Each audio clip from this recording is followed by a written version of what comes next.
Hola, vamos a calcular un nuevo problema de balances de materia. Al combustor de una caldera se alimenta cierto gas natural con un 90% de metano y un 10% de etano, que se quema con un 100% de exceso de aire enriquecido.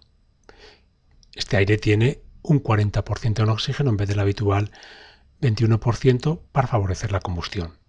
Calcular la composición del gas a la salida de la caldera a una atmósfera de 200 grados centígrados, suponiendo la combustión total de los hidrocarburos. Tomar 100 moles como base de cálculo a la entrada. Vamos a ver cómo resolver el problema. A la entrada tenemos una corriente de 100 moles, de los cuales 90 son de metano y 10 son de etano.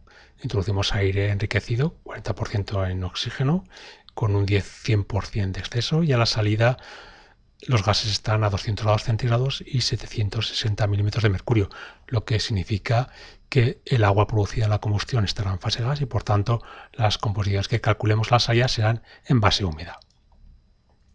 Primero vamos a calcular el oxígeno necesario para la combustión completa de dióxido de carbono y agua de los dos hidrocarburos. Para ello necesitamos las dos ecuaciones igualadas. Un mol de metano más 2 moles de oxígeno para dar un mol de dióxido de carbono y 2 moles de agua, y un mol de etano, C2H6, más 3,5 moles de oxígeno para dar 2 moles de dióxido de carbono y 3 moles de agua.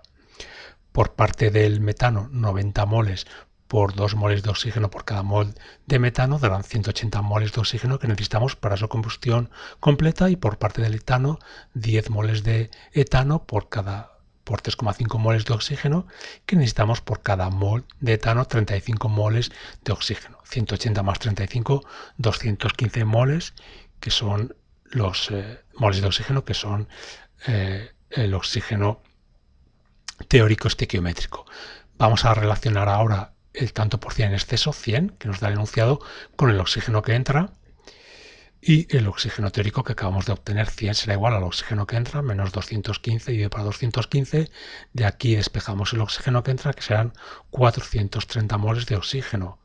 Como nos dicen que hay un 40% de oxígeno en ese aire enriquecido, la relación de molar entre nitrógeno y oxígeno será 60-40.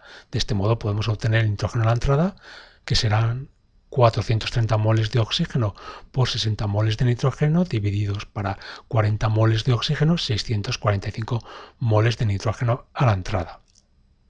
Vamos a calcular los moles de todas las sustancias a la salida, comenzando con el oxígeno, para lo cual haremos un sencillo balance.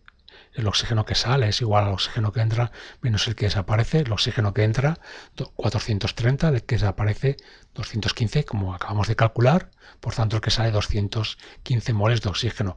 El nitrógeno que sale, 645 moles, el mismo que entra, puesto que no hay reacción que involucre al nitrógeno. En este caso, el nitrógeno es un inerte.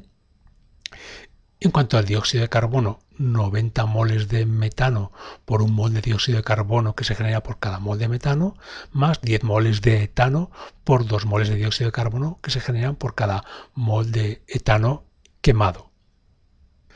110 moles de dióxido de carbono en total. Como a la salida las condiciones son 200 grados centígrados y una atmósfera, 760 milímetros de mercurio de presión, esto significa que el agua va a estar en fase gas, como ya hemos dicho, y por tanto la composición que calculemos va a ser en vía húmeda, y por tanto necesitamos obtener los moles de agua. De este modo, 90 moles de metano por 2 moles de agua por cada mol de metano, más 10 moles de etano por 3 moles de agua por cada mol de etano. En total, 210 moles de agua. Este 2 y este 3 son los coeficientes estequiométricos del agua en las dos reacciones que hemos visto arriba, que estaban igualadas ya, ¿no? Los moles totales, 215 de oxígeno a la salida, 645 de nitrógeno, 110 de dióxido de carbono, 210 de agua, 1180 moles. Y para calcular las composiciones molares en tanto por ciento, para un componente I será el cociente de los moles de ese componente entre los moles totales y por 100. Por ejemplo, en el caso del oxígeno, 215 dividido para 1180 y por 100, 18,2. Para los dos casos haríamos cocientes análogos Y para el nitrógeno tendríamos 54,7%, para el dióxido de carbono 9,3% y para el agua 17,8%. Todos estos porcentajes, estos 4 porcentajes suman 100%, lo que es una comprobación de que hemos hecho las cuentas bien. Y esto es todo.